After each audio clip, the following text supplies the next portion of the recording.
Shalom Ubracha, nous poursuivons aujourd'hui avec la deuxième Mishnah du quatrième pérec. La Mishnah nous enseigne ici comment on va dépecer la bête et la couper en morceaux.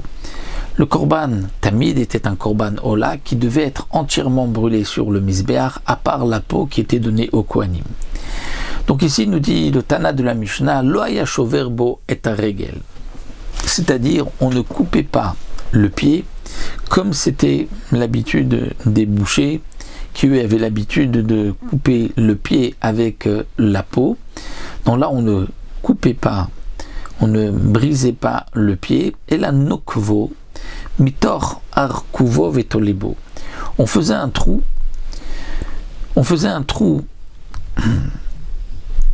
sous sous l'arkouma, c'est-à-dire le genou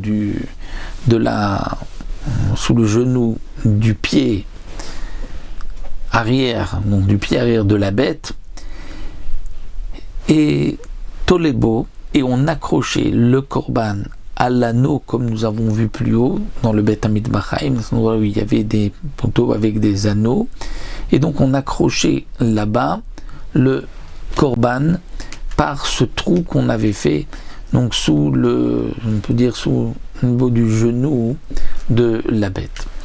Aya mafshit. Et donc là, le Kohen va enlever la peau, veyored, et il descend. Donc la bête est attachée par le pied en haut. Donc il va enlever la peau et il descend achu magia la chazé, jusqu'à ce qu'il arrive au niveau de la poitrine de la bête. Et qui a la chazé, lorsqu'il arrive au niveau de la poitrine de la bête, alors dans ce cas-là, à ce moment-là, Khatar et Tarosh, il va couper la tête, Untano le Mishzachabo, et il va donner la tête au Kohen qui avait été désigné pour prendre la tête et pour ensuite l'amener sur le kevesh, sur la pente, avant ensuite donc de monter, comme nous verrons par la suite, où il y avait un autre Kohen, un Kohanim qui devait monter donc ces morceaux et les brûler sur le misbéach. Donc à ce moment-là, il enlève donc la peau, la tête, une fois qu'il a enlevé la peau jusqu'à la poitrine, il coupe la tête de la bête et il donne donc au premier des 6 kohanim qui ont été désignés pour monter les morceaux du korban. Donc il ne terminait pas d'enlever complètement la peau avant de couper la tête, parce que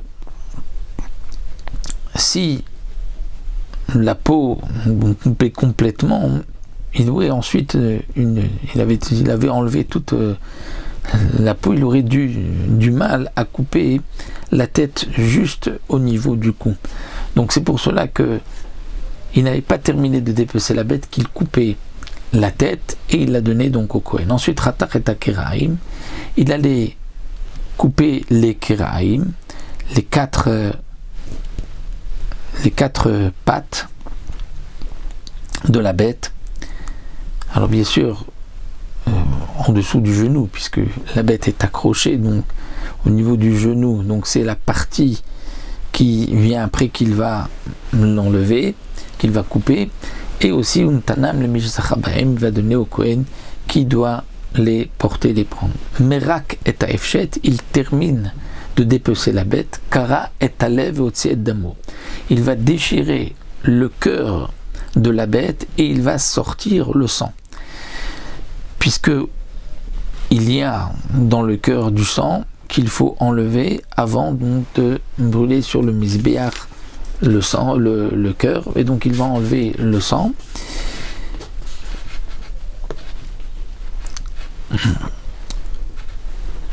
Ce sang n'a pas pu être récupéré au moment donc de la shrita dans le klisharet, étant donné que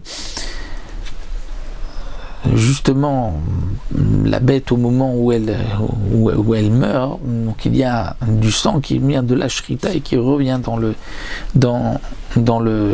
cœur, et donc c'est ce sang là qu'on va devoir enlever.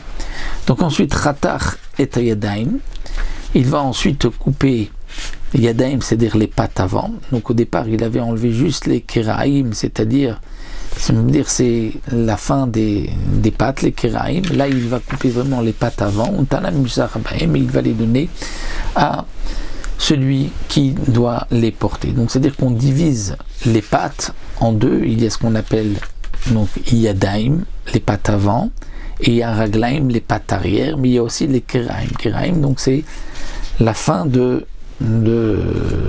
c'est-à-dire la partie de la patte du mât jusqu'au genou, si on peut dire, ou jusqu'au coude, on veut dire, pour les pattes avant. Donc là maintenant il va couper les deux pattes avant. Ensuite Allah les règles à Imanit, il va vers le pied droit, Khatacha, il va couper le pied droit, Untanal Mishzachaba, il va donner au Kohen qui devait la porter, Ushte Betsi Mima, et les deux testicules de la bête qui sont encore rattachés avec.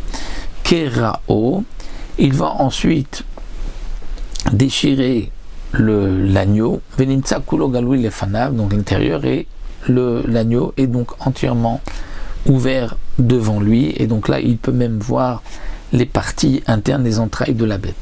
Natal est à Pader, il va prendre le Pader. Pader ou Péder, c'est les graisses qui se trouvent sous les entrailles. Untanu albet ashritat arosh milemanan, et il va poser le Péder, donc cette graisse, sur la tête, à l'endroit de la shrita, là où la bête a été, donc on a coupé la tête, à cet endroit-là, shrita, c'est là-bas qu'on va poser les graisses. Le Barthénoura nous dit c'est une marque de kavod, d'honneur, c'est-à-dire pour ne pas que l'on voit le sang de la shrita, donc c'est recouvert par de la graisse. Natal et Takeravaim, ensuite il va prendre les entrailles de la bête, il va donner au Kohen qui doit les rincer. Ve'akares, et donc l'estomac de la bête, madichim ota bebet medichin kol tzorka. On va donc le rincer dans cette pièce qui s'appelle bet medichim, et on devait kol tzorka, c'est-à-dire tout ce qui est nécessaire pour enlever tous les restes des aliments. Et comme dit le Barthénoura, on n'allait pas les rincer avec les restes des autres entrailles pour ne pas les salir, puisque dans l'estomac il y avait donc dans toute la partie de l'estomac de la bête, il y avait beaucoup donc les aliments qui ont été broyés, il y avait beaucoup de saleté.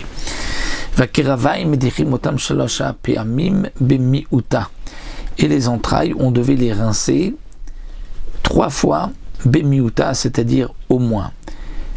Étant donné qu'il n'y avait pas beaucoup donc de saleté à l'intérieur, donc c'était au bout de 3 fois, c'était suffisant en général. Et où est-ce qu'on rinçait les entrailles?